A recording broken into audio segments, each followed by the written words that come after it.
ذکر حق کے نور سے روشن ہے اس کی صبح و شام، اس کے ہر گوشے میں گونجے حق تعالی کا کلام۔ یہ ادارہ مجلس تعلیم القرآن جس کا نام۔ السلام علیکم ورحمۃ اللہ۔ وعلیکم السلام ورحمۃ اللہ۔ ہاں 170۔ اعوذ باللہ من الشیطان الرجیم، بسم اللہ الرحمن الرحیم۔ وَإِذَا قِيلَ لَهُمُ اتَّبِعُوا مَا أَنزَلَ اللَّهُ قَالُوا بَلْ نَتَّبِعُ مَا أَلْفَيْنَا عَلَيْهِ آبَاءَنَا أَوَلَوْ كَانَ آبَاؤُهُمْ لَا يَعْقِلُونَ شَيْئًا وَلَا يَهْتَدُونَ۔ اور جب کہا جاتا ہے ان سے کہ پیروی کرو جو نازل کیا اللہ نے، وہ کہتے ہیں بلکہ ہم پیروی کریں گے جس پر پایا ہم نے اپنے باپ دادا کو۔ کیا اور اگر ہوں ان کے باپ دادا نہ جانتے کوئی چیز، یا کیا اور اگر ان کے باپ دادا کچھ نہ جانتے ہوں اور وہ ہدایت یافتہ نہ ہوں تب بھی۔ اس کا ترجمہ جینٹس میں سے کریں کوئی، کل اس کا ترجمہ کیا جا چکا تھا۔ اعوذ باللہ من الشیطان الرجیم، بسم اللہ الرحمن الرحیم۔ وَإِذَا قِيلَ لَهُمُ اتَّبِعُوا مَا أَنزَلَ اللَّهُ قَالُوا بَلْ نَتَّبِعُ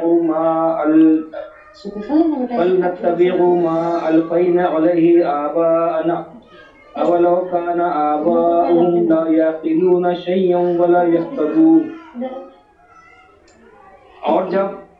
اور جب کہا جاتا ہے ان سے کہ پیروی کرو اس کی جو نازل کیا اللہ نے، تو وہ کہتے ہیں کہ بلکہ ہم پیروی کریں گے اس کی جو پایا ہم نے اپنے باپ دادا سے۔ نہیں دیکھیے، ایک منٹ۔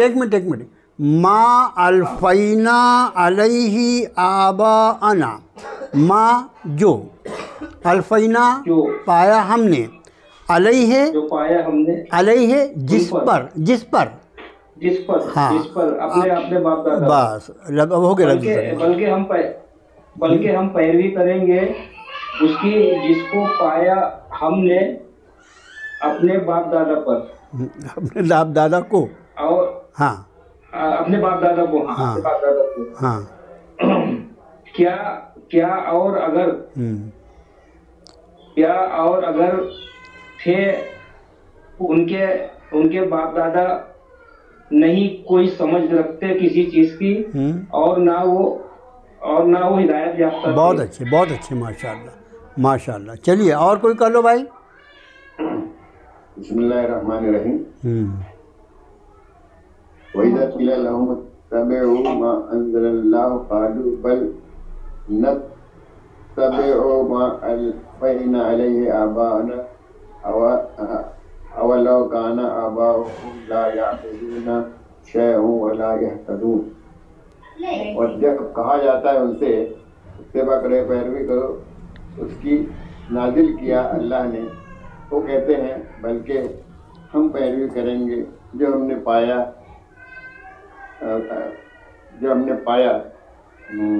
اس پر، یا جس پر سے مطلب ہمارے باپ دادا تھے۔ اور کیا اور اگر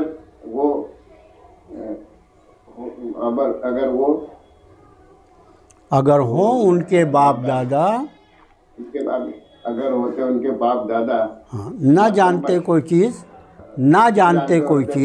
ہاں نہ جانتے کوئی چیز اور نہ ہوتے ہدایت یافتہ۔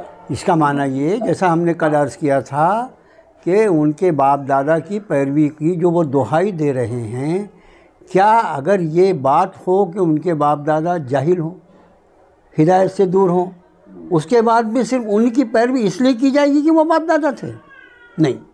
اسی کے مقابلے میں ایک بات میں نے آپ کو بتائی تھی، اس کا معنی کہ ہمارے باپ دادا، ہمارے آباء و اجداد، اگر اللہ نے ان کو ہدایت پر رکھا تھا اور صراط مستقیم پر رکھا تھا، تو ظاہر ہے کہ صراط مستقیم تو ایک ہی ہے، جس راستے پہ وہ چلتے تھے اسی راستے پہ ہم چلیں گے، بہت مبارک ہو۔ لیکن ایسی صورت میں کہ کسی کے باپ دادا نے، کسی کے آبا و اجداد نے ہدایت کو چھوڑ کر زندگی گزاری ہو، اور پھر بھی کوئی صرف اس لیے ان کی پیروی کرے کہ وہ میرے باپ دادا تھے، جیسا آج کے دور میں پایا جاتا ہے کہ آپ سب ٹھیک بتا رہے ہیں، سب سمجھ میں آتا ہے، لیکن باپ دادا کی رسموں کے خلاف کیسے ہوگا؟ عجیب و غریب بات ہے۔ لیکن جب اللہ اور اس کے رسول کا حکم آ گیا تو اس کے بعد پھر کسی اور کی کیا اوقات رہ جاتی ہے؟ اس کا معنی یہ ہے کہ اگر اللہ رسول کے حکم کے مقابلے میں ہم کسی اور کی بات مان رہے ہیں تو اپنے عمل کے اعتبار سے ہم نے معاذ اللہ ثم معاذ اللہ اللہ اور اس کے رسول کے احکام کی توہین کی ہے، اس کی بے عزتی کی ہے۔ لیڈیز میں کوئی ترجمہ کر لو بیٹا۔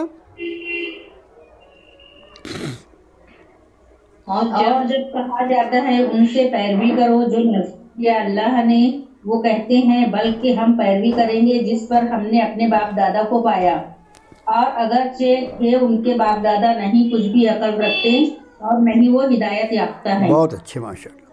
وَمَثَلُ الَّذِينَ كَفَرُوا كَمَثَلِ الَّذِي يَنْعِقُ بِمَا لَا يَسْمَعُ إِلَّا دُعَاءً وَنِدَاءً صُمٌّ بُكْمٌ عُمْيٌ فَهُمْ لَا يَعْقِلُونَ۔ مثال ان لوگوں کی جنہوں نے کفر کیا، مثل الذین کفروا، مثال ان لوگوں کی جنہوں نے کفر کیا، کمثل الذی، جیسے مثال اس شخص کی، ینعقو، جو پکارتا ہے، یہ نیا لفظ ہے، یہ نیا لفظ ہے، ینعقو، جو پکارتا ہے، بما، اسے جو لا یسمع، جو نہیں سنتا، الا دعاء و نداء۔ دیکھو دعا اور ندا دو لفظ استعمال ہوا۔ عام طور سے دونوں کا ترجمہ ہم اگر اردو میں، ہماری اردو جو ہے پکارنا کریں گے ہم، دعا اور ندا دونوں کے لیے اردو میں اگر ہم ترجمہ کریں تو پکارنا، لیکن اس میں عربی کے اعتبار سے فرق ہے۔ اب اس فرق کے چکر میں نہ پڑتے ہوئے ہم صرف اتنا خیال رکھیں کہ دعا اور ندا دونوں میں بہت فرق ہے۔ یہاں فرمایا بما لا یسمع، جو نہیں سنتا، الا دعا و ندا۔ میں آپ سے ایک بات پوچھوں، ہم کو کوئی پکارے یا ہم کسی کو پکاریں تو ظاہر ہے کہ ہم کو کوئی پکارے تو ہم اس کی پکار کی معنی سمجھتے ہیں، پکار کا انداز الگ الگ ہوتا ہے، کوئی ہم سے درخواست کر رہا ہے، کوئی ہمیں حکم دے رہا ہے، کوئی ہمیں کسی چیز سے روک رہا ہے، کوئی ہمیں محبت سے بلا رہا ہے، غضبناک ہو کے بلا رہا ہے۔ اس آواز کے فرق کو ہم جانتے ہیں۔ آواز ہوتی ہے لیکن اس میں فرق کو ہم جانتے ہیں۔ جانور جانتا ہے کیا؟ جانور کو یہ سب چیز نہیں، جانور کو آواز ہے۔ تو یہاں فرمایا کہ اور مثال ان لوگوں کی جنہوں نے کفر کیا، جیسے مثال اس شخص کی جو پکارے اسے جو نہ سنے سوائے پکار اور چیخنے کے۔ دعا کا ترجمہ پکار کر لو اور ندا کا ترجمہ چیخنا کر لو۔ یہ ایک ایسے آدمی کو کہ جو اس کے معنی میں اس کو کوئی فرق ہی نہ لگے، بس آواز آ رہی ہے، اور یہ کس کی صفت ہوتی ہے؟ یہ جانور کی صفت ہوتی ہے۔ اس لیے بعض ترجمہ نگاروں نے یہاں بریکٹ میں لکھا ہے جیسے کوئی پکارے اس جانور کو جو بلانے اور پکار کے بلانے اور چیخنے کے کچھ نہ سمجھتا ہو۔ سمم بکمن عمیون، یہ تینوں الفاظ کے معنی آپ کو بتانا ہے، کیونکہ یہ بالکل پہلے پارے میں ہم پڑھ چکے ہیں۔ سمن کس کو بولتے ہیں؟ سمن بہرے، ویری گڈ۔ اور بکمن گونگے، اور عمیون اندھے۔ ہاں تو جہاں ایسے ایک لفظ ایک ساتھ آتے ہیں تو وہاں سب کا الگ الگ معنی، اپن لوگ کیا جملے میں بول کر نکل جاتے ہیں، جو لفظ جو ہے اس کا معنی معلوم ہو تو پھر تو یہ لوگ جو ہیں، کیونکہ مثال کس کی پیش کی جا رہی ہے؟ الذین کفروا، اس لیے ان کے بارے میں فرمایا کہ یہ بہرے ہیں، گونگے ہیں، اندھے ہیں، لفہم، پھر وہ لا یعقلون، عقل ہی نہیں رکھتے۔ اس لیے کہ عقل کا استعمال جو ہوتا ہے وہ ان تینوں طاقتوں کی روشنی میں ہوتا ہے۔